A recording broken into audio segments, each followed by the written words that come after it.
Welcome to another episode of After Dark. Tonight's creepypasta is a scary story titled Harvest, written by D. Grady 237. Sit back, relax, rest your eyes and enjoy. Let's begin. Anna and her father looked down at the bloody goat carcass on their porch in silence. It was the third of their livestock to be slaughtered that month. The bodies always ended up in front of the house. This one was closer than the others. They stood there for some time, side by side. Anna was a thin girl of 13 with dark blonde hair that hung down over her shoulders in limp curtains. Had she lived a different life, she probably would have been almost beautiful, but her face was hard and perpetually determined in an unnerving sort of way. It mirrored her father's. Her eyes were large, round, and grayish-blue. They were alert but flat and somewhat calculating. The few folks in town who had had the rare chance of conversing with her found that it was somewhat unnerving to have those cold eyes look at you. They seemed to know just what you were hiding in your head. No pleasantries necessary with this young woman. Her disposition made for a good farmer, though, like her father. She was precise with her work and unbothered by the business of raising and slaughtering animals on the farm. Her eyes flicked up to her father. He, Jareth, a mostly silent but not unkind man, turned his eyes, which were not at all flat, but fiery and golden brown, back to her. He nodded. They hauled the body to the back field together, although one of them could have moved it alone. It was not a large goat, and it was missing its head and innards, which lessened the weight significantly.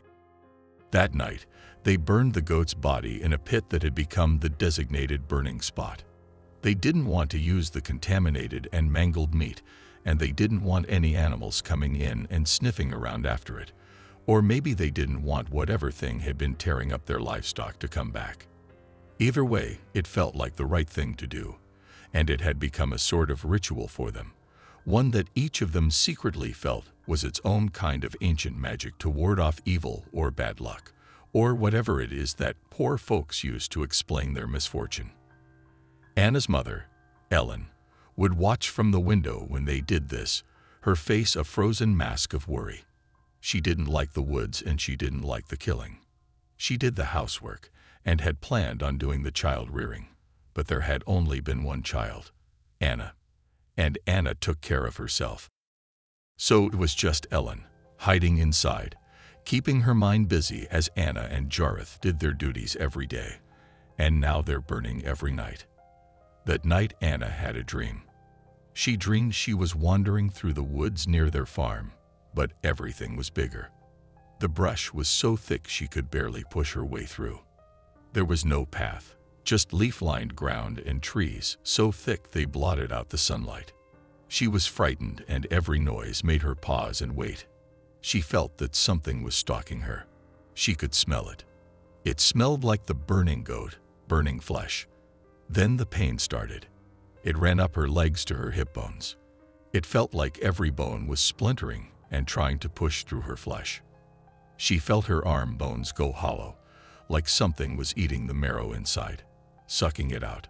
Her body creaked like dry twigs and she screamed. She looked down to see her knees bending, agonizingly backward, and her collarbone jutting out against her tightening skin. She knew somehow that her bones were gone, replaced by animal bones, bird bones, light and brittle and sharp. She fell to the forest floor, the weight of the meat in her body cracking her new frail skeleton. Her fingertips were bleeding, and she saw the tips of sharp talons pushing through her nail beds. The pain was like fire, and she wished she would die, wished the darkening forest would take her fast so that the awful pain would stop. And then it did, and it was dark. She heard a voice in the blackness coughing and wheezing out the words, "Killing harvest. Harvest for the blood moon, child." Anna awoke in her bed crying hot tears, her throat throbbing from her choked screams. She looked at her fingers, wanting for one insane moment to see the sharp talons, so that she might tear them down her face and rip her eyes out. And then, the reality of the cold room brought her dream-drenched brain back to normalcy. Her face changed back to its normal state so quickly, it was as if she had never stirred at all. She just sat there on her bed, staring blankly at the window across the room at the half-moon that hung there, her hair clinging to the sweat on her forehead. Finally, she looked down at herself and saw that her underwear was drenched in blood. It was her first time. That morning, Anna grabbed her knapsack and her mother's grocery list from the kitchen and headed into town. She hadn't said a word to her mother about her supposed induction to womanhood. She had simply cleaned herself up and scrubbed the evidence out of her sheets and underwear as best she could. She wasn't surprised by the arrival of her first blood. She knew what it was all about, but it didn't seem like the kind of thing her mother would want to hear about. Change often upset her, so off Anna went with some tissues stuffed into her underwear and her usual determination to get the work of the day finished.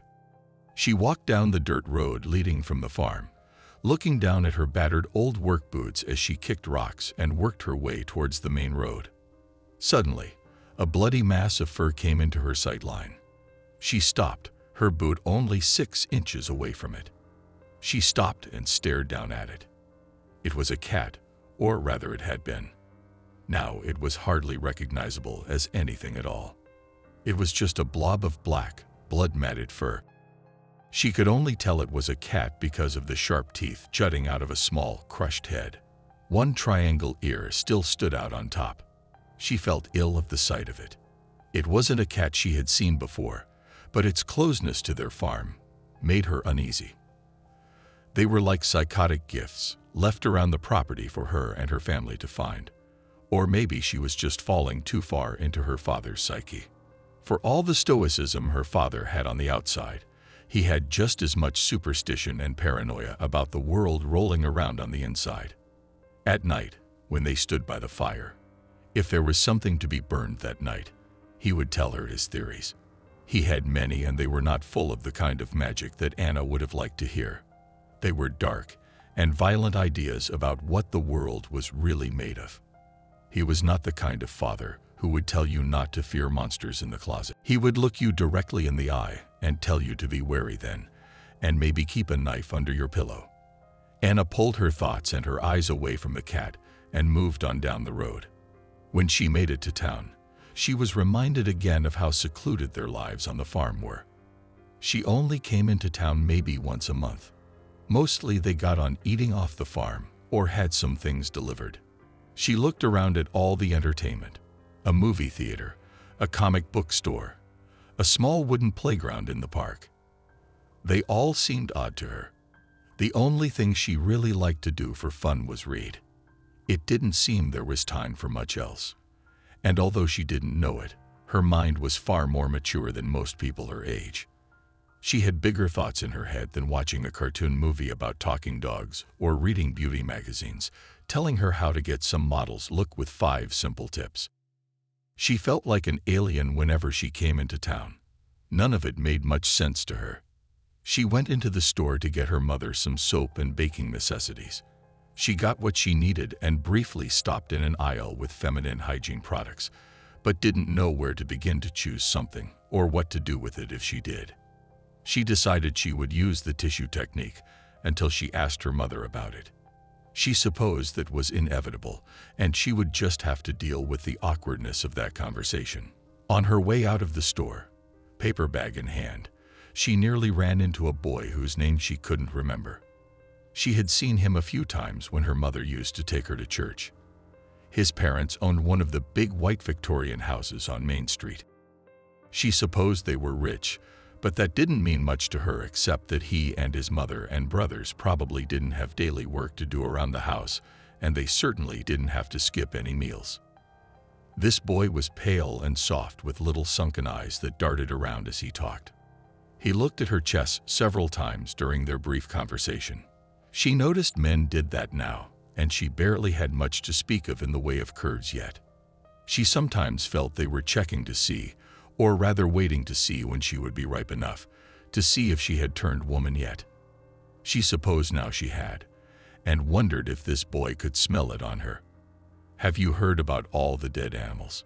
he said with a grin too wide for such a statement. Anna just stared at him. I said, "Have you heard about something killing all the animals?" "My daddy said there's a wolf or a bear or something roaming around out there in the woods, but my ma says it's the devil come to reap." "Reap?" she said, her eyes locked on his.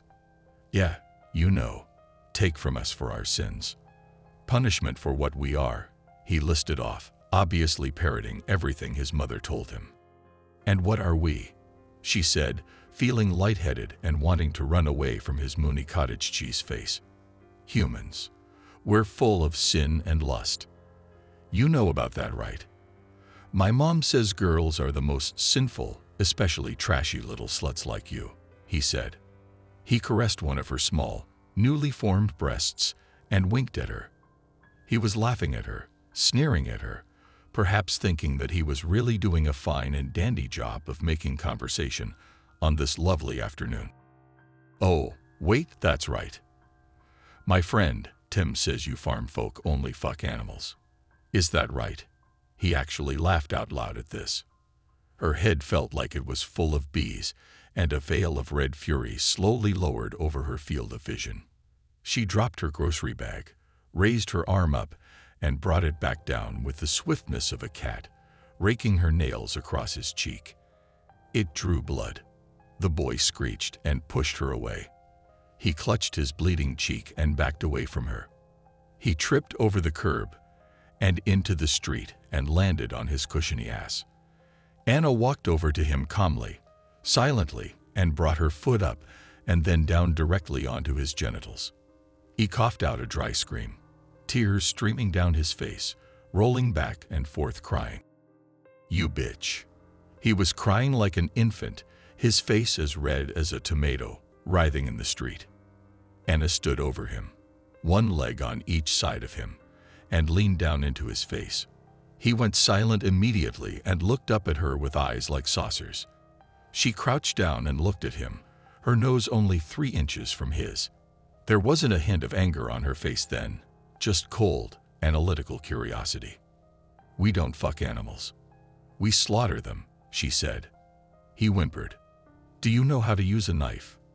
No answer from him, just wide-eyed fear. "I do," she said. She pulled a hunting knife out of her boot. "I could bleed you dry with 2 cuts. Here and here." She minded slitting his throat and his stomach with the edge of the knife. He closed his eyes and promptly peed his pants. She stood up and gathered up her groceries. There were a few people standing on store stoops looking at her like she was some kind of beast. She looked back indifferently and then turned and walked home. That night Anna had another dream. In this dream, she was standing in the middle of her bedroom. The wooden floorboards and white walls were all silvery gray in the moonlight. She could hear scratching coming from the walls and the floor. The sound was light at first, and then it got louder, more desperate. She heard a low mewling sound start from under her bed. It sounded like a cat in pain, but then it was screeching louder like a hawk, and the sound was everywhere. It was inside her head. She put her hands to her ears to try to block it out, but that only made it worse. Her back was against her windowsill now, and she heard the crying coming from outside. It was human crying. Her eyes snapped open, and she could feel the cool air from the window, and she knew she was awake. She turned and looked out the window and saw her father shambling towards the pigsty. He was shouting to himself, crying, dry heaving but still walking toward the animals. She slipped down the hall and past her mother and father's room. The door was slightly ajar, and she could see her mother standing at their window in her nightgown, watching him too. She turned toward her daughter, and her face looked as white as the moon, as white as bone. She looked like a corpse. For a moment, Anna had a wild thought that it was a mannequin, something her mother had put up for sewing, but then it moved towards her. She walked towards the door, looked at Anna with nothing but pity and deep sadness, and shut the door. She heard her mother drag a chair over and prop it underneath the door handle. Anna pulled herself away from the door and wandered down the hallway to the stairs. She wanted to go back to her room and lock her own door, but she couldn't. She was scared for herself, but more scared for her father. Something was wrong with him. Something had been wrong with him for a long time, but she felt that it was being kept from her. That secret. Her father seemed to disappear into himself around this time, every year, and her mother warned her to keep some distance from him. She said it was the work, the harvest season, that gave him stress. She left the house through the back screen door and stepped into the cool night. Her bare feet touched the damp grass as she walked towards the sounds of squealing pigs. She approached the pen slowly and could see the pigs pushing towards the fencing. They were trying to get away from something, and there was a clear circle in the center of the pen.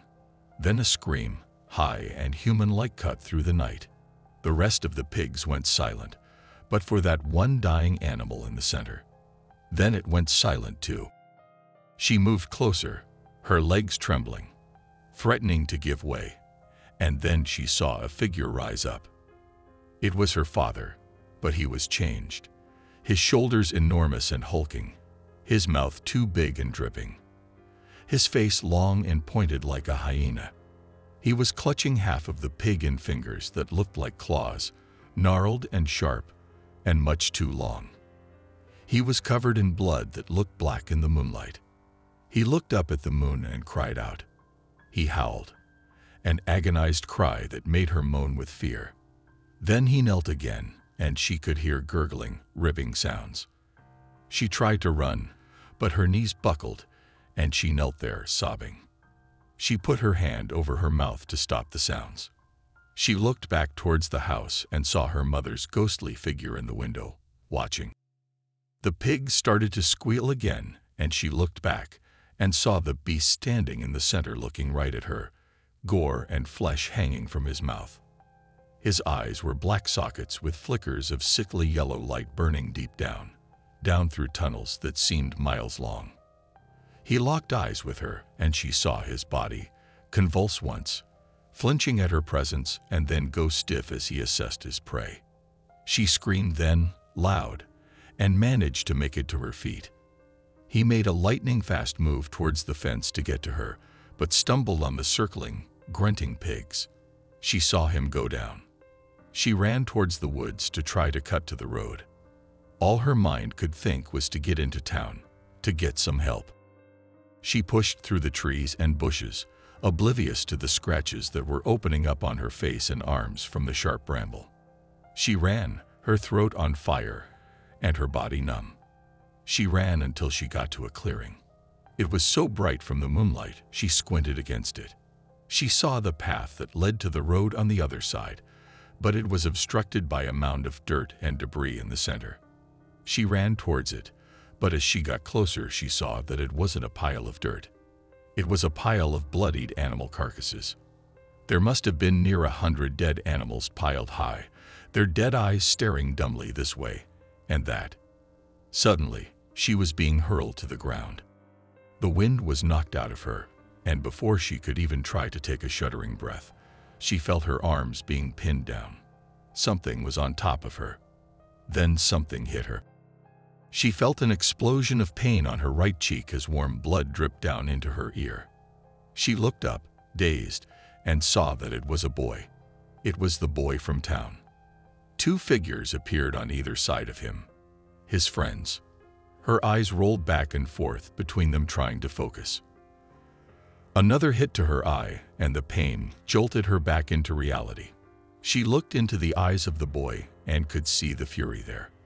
"Got you, you dumb bitch," he spat in her face. The other boys laughed. She realized the one on the left had a bat and the one on the right had rope. The boy on top of her leaned down into her face.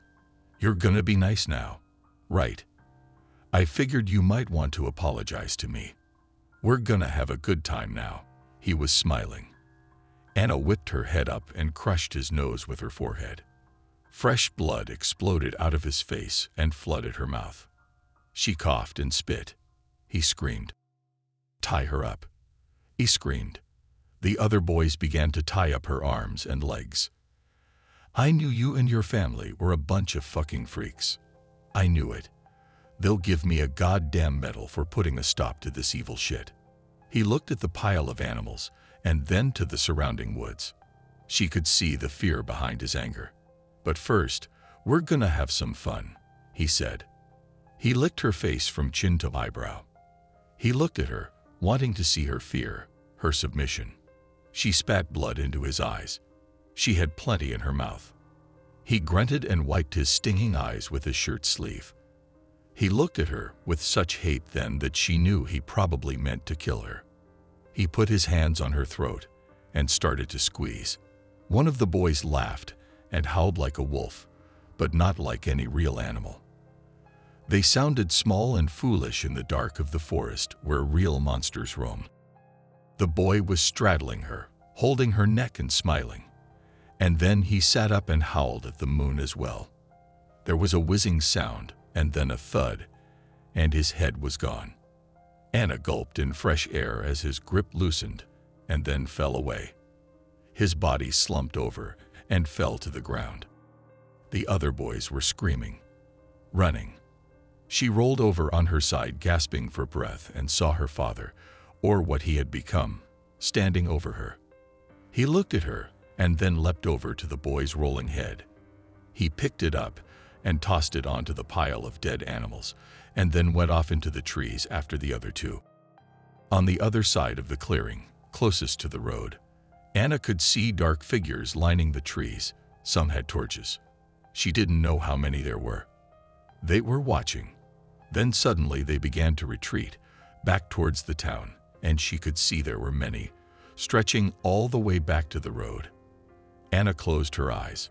The shock and loss of oxygen was too much for her, and everything went black. When she woke up, she gasped in cold air and sat up. The sky was starting to lighten with the day. Her ties were cut, and she sat up and saw her father was crouching next to the rotting pile nearby. She looked at the pile of animals and saw the heads of the three boys neatly lined up on top, their faces eternally frozen in screams. Father and daughter regarded each other. His eyes were his. He seemed afraid of her, ashamed maybe. She crawled to him, put her arms around his neck and hugged him gratefully. He wrapped his arms around her and hugged her back.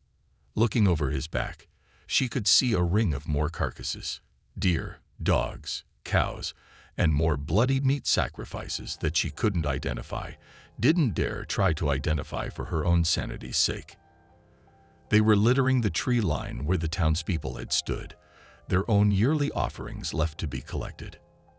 He picked her up and carried her back to the house, their duties for that year's harvest complete. Pop.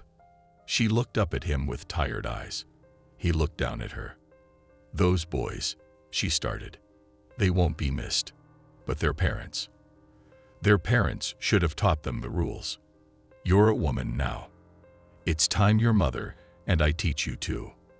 It's time you know what you are. Anna closed her eyes and slept. What an exciting werewolf story. Be sure to let us know what you thought in the comments. Until next time, like, comment, and subscribe.